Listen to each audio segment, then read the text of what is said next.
Assalamualaikum warahmatullahi wabarakatuh. Teman-teman, kita teruskan lagi novel yang berjudul Wajah Asli Istri Baruku karya Hanin Humairo. Sebelum ceritanya kita mulai, buat teman yang ingin mendukung channel novel Hanin Humairo ini, silahkan untuk mengklik subscribe, kemudian nyalakan tombol loncengnya supaya teman-teman semua mendapatkan informasi atau pemberitahuan saat saya mengupload cerita berikutnya. Jangan lupa juga untuk memberikan like, komen, dan share ke sosial media teman semua. Cerita kali ini dari sudut pandang Adnan.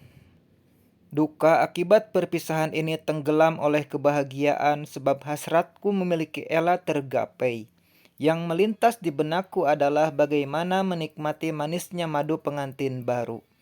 Gelora yang meledak-ledak hampir saja membelah dada. Aku telah kehilangan kewarasan karena seorang wanita.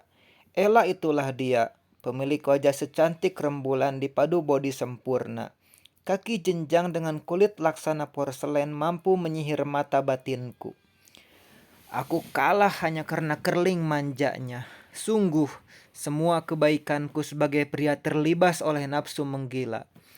Tak ada lagi idealisme mewujudkan rumah tangga bahagia, rumah tangga sakinah bersama Rida dan anak-anak.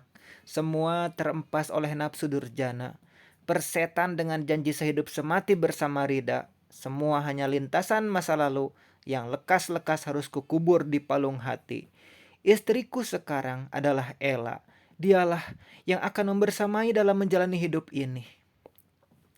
Aku yakin bersama Ella, hidup akan selalu berwarna, tidak datar, dan membosankan seperti saat bersama Rida. Wanita pasif yang hanya bisa mendengarkan dan tak mampu membawa letupan-letupan ceria. Mas udah gak sabar ya, bisik Ella saat tanganku merangkul pinggangnya. Tentu saja godaan itu kubalas dengan bisikan nakal yang membuatnya terkikik geli. Kuat emang, ejeknya. Dan aku makin gemas hingga spontan ku colek pinggangnya. Dan sebagian tamu jadi melihat ke arah kami saat terdengar pekik kegelian dari mulut Ella. Malu, ucap Ella sambil menutup matanya dengan dua tangan. Sebenarnya aku juga malu, tapi cuek sajalah. Baru jam 8 udah teriak aja nih pengantin. Canda salah satu keluarga Ella. Terang saja itu membuat beberapa orang jadi tertawa. Ella akhirnya mencubit tanganku kecil sebab ia kesal jadi bahan bully akibat ulahku. Kalau menurutku, justru hal ini menjadikan kami jadi terlihat makin romantis. Akad nikah dilaksanakan selepas Isya. Itu disesuaikan dengan permintaan keluarga Ella. Aku tak masalah mau kapan juga, yang penting sah. Tamu yang hadir hanya keluarga dan tetangga Ella. Tak satupun keluargaku yang tahu akan pernikahan ini. Rencananya akan kusampaikan setelah waktunya pas. Aku sudah siap dengan resiko buruk yang akan dihadapi. Tentu mama akan menentang pernikahan ini. Apalagi kalau tahu bahwa aku dan Rida sudah bercerai. Perceraian ini memang kami rahasiakan. Alasannya agar tak ada rintangan penentangan, baik itu dari orang tuaku atau orang tua Rida. Mama pasti murka kalau tahu aku menceraikan Rida. Maklumlah dia itu menantu kesayangan mertua. Makanya aku minta mantan istriku itu tak bicara soal perceraian ini. Biar aku yang bicara kalau sudah waktunya tepat. Untuk sementara, amanlah pernikahanku dengan Ella. Apalagi Rida dan anak-anak tetap ada di rumah itu. Aku sengaja menyuruh mereka tetap di sana agar sementara bisa jadi bukti bahwa tak ada apa-apa di antara kami. Dan Rida pun berjanji takkan mengatakan soal perceraian ini. Kalaupun suatu saat ketahuan, aku akan bicara terus terang dan akan kuperkenalkan Ella sebagai istri baru Adnan Saputra. Waktu terasa lambat saat ini. Rasanya aku ingin sekali mengusir tamu dan keluarga Ella. Apa mereka tak mengerti bagaimana mati-matiannya aku menahan gelora kelelakian ini?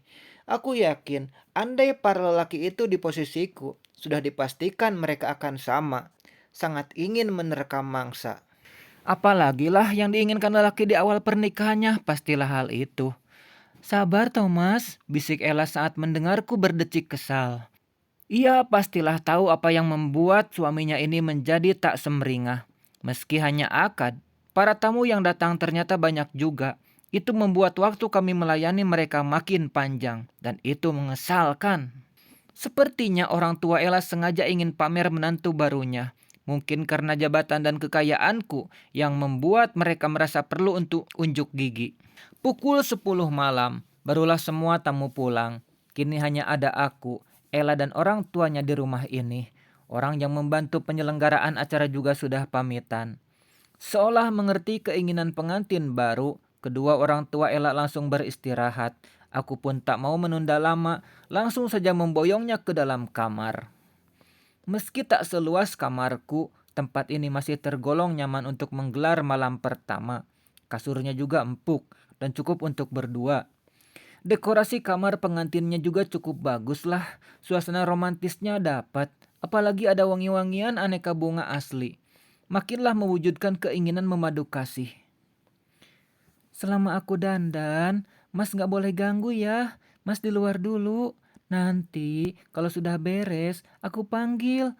Kalau ganggu, malam pertamanya diundur hayo. Pinta Ella. Meski kesal sebab harus menunggu ritual dandan lagi, aku tetap menuruti perintahnya. Daripada tak jadi malam pertamanya, mending nunggu saja di ruang depan. Sebenarnya aku tak butuh dandanan cetar di malam ini. Yang penting kebersamaan kami.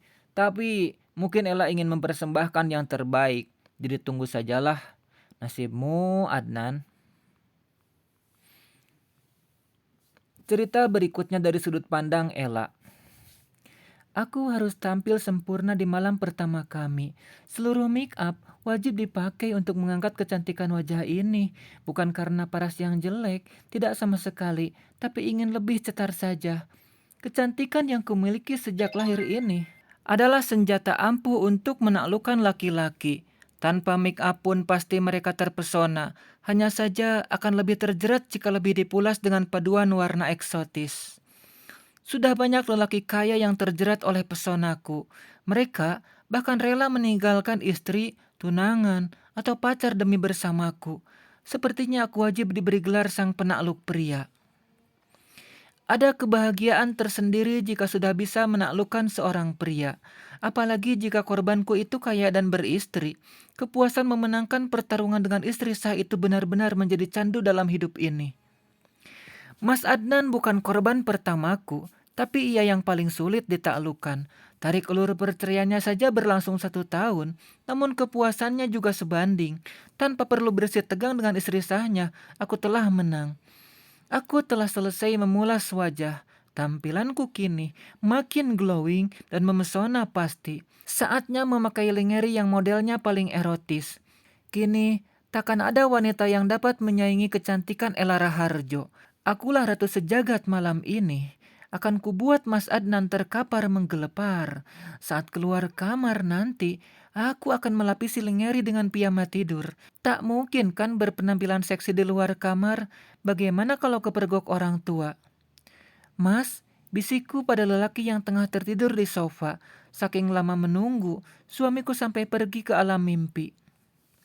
Kuelus wajahnya, dari mulai pipi, lalu merayap ke hidung, mata, naik ke kening.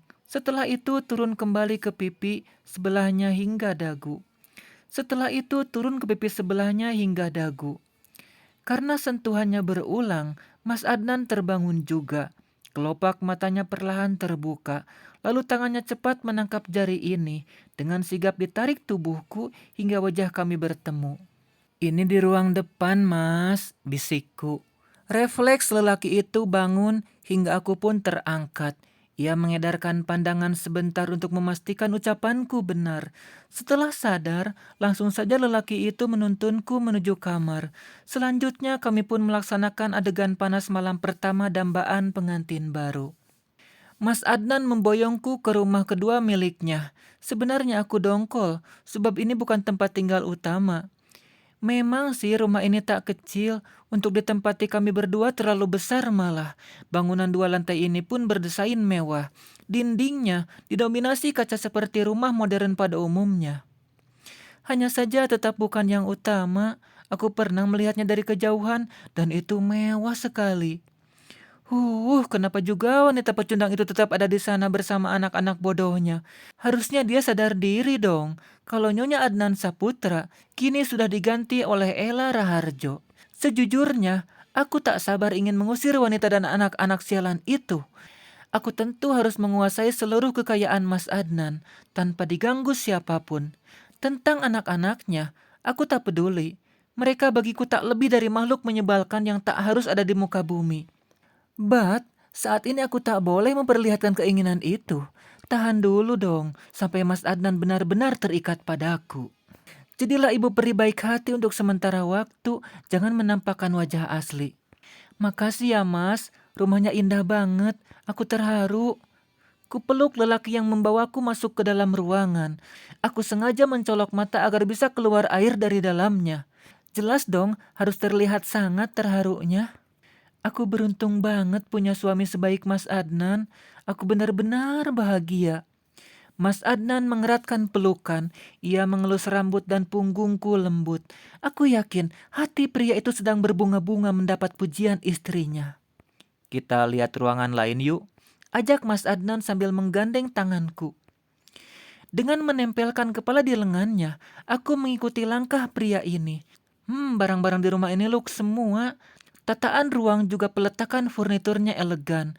Meski jabatan Mas Adnan hanya manajer, ia punya warisan ayahnya yang meninggal 1 tahun lalu.